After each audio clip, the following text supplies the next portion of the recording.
No, well, you take the most recent Extinction Rebellion people at the moment. Nobody's saying that they reflect all of the concerns of everybody who's protesting on climate change. There are very some of them all right. Are you okay with some of the people in the Extinction Rebellion group? From what I have seen of their behaviour, they deliberately go about to their own detriment, their own cause, frustrating people being able to live their life. And a gentleman who's emailed a few of us on the panel tonight talked about how with the disability he has been deliberately instructed and put at extreme hardship as a consequence of their behaviour, and they've completely disregarded it. So they have a right to have their voice heard and express their opinion. They have a right to associate and to come together and protest that. But they have a right to just shut down everybody else's life in the process.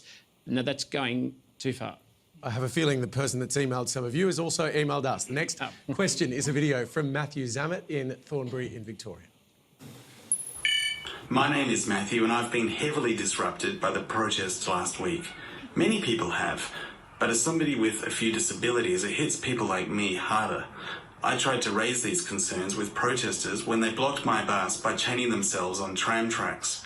I was already in a lot of pain and already had to walk with my crutch much more than usual that morning.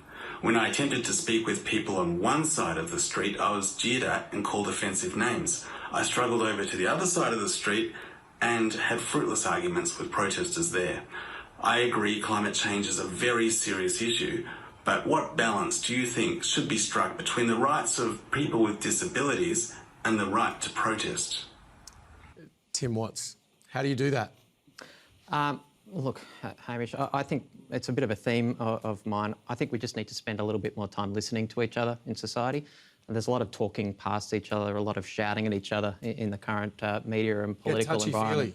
With the Extinction Rebellion. Yeah, sure. Like, I think genuinely, I think Extinction Rebellion protesters should listen to what Matthew just said there, take that into account. I mean, I've seen those protests make room for ambulances to get through, things of that nature.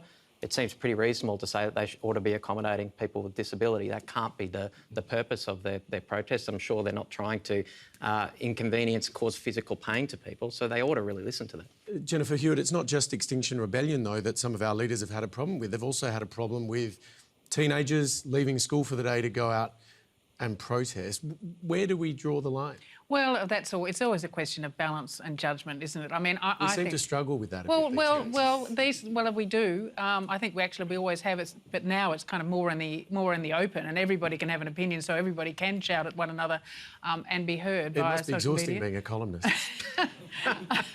Well, I don't shout, of course. But I do think, for example, Extinction Rebellion protesters.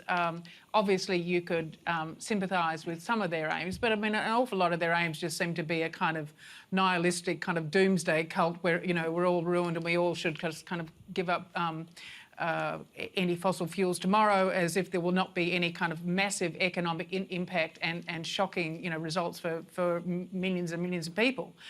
So I think that type of balance and that lack of balance is a problem. Of course, we should be able to talk to one another more easily than we do, and I think that's kind of, again, what we're struggling to learn to do in this world where shouting has just become the kind of the de facto reality for everybody. And somebody, in fact, Kath Tanner from Energy Australia was talking about the energy debate at Financial Review Summit the other day, and she said it was like being in, at the bar at closing time. Everybody just wanted to yell at one another, and they're all convinced they're right. And I do think that's a big issue in society today. You should try going on Twitter.